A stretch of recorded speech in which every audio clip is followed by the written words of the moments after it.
Esther chapter 4. Now when Mordecai found out all that was done, Mordecai tore his clothes and put on sackcloth with ashes, and went out into the middle of the city, and wailed loudly and bitterly, came even before the king's gate, for no one is allowed inside the king's gate clothed with sackcloth. In every province, wherever the king's commandment and his decree came, there was great mourning among the Jews, and fasting and weeping and wailing. Many lay in sackcloth and ashes.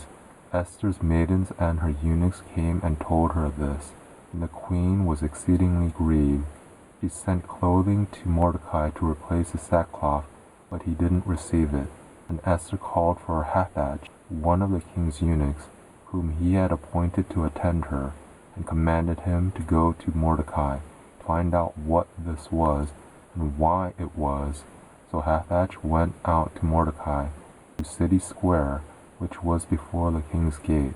Mordecai told him of all that had happened to him, and the exact sum of the money that Haman had promised to pay to the king's treasuries for the destruction of the Jews.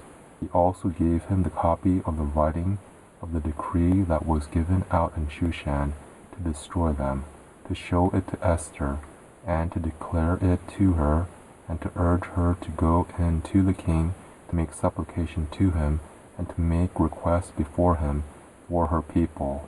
Habakkuk came and told Esther the words of Mordecai. Then Esther spoke to Habakkuk and gave him a message to Mordecai. All the king's servants and the people of the king's provinces know that whoever, whether man or woman, comes to the king into the inner court without being called, there is one law for him, that he be put to death, except those to whom the king might hold out the golden scepter, that he may live. I have not been called to come in to the king these 30 days. They told to Mordecai Esther's words. Then Mordecai asked them return answer to Esther.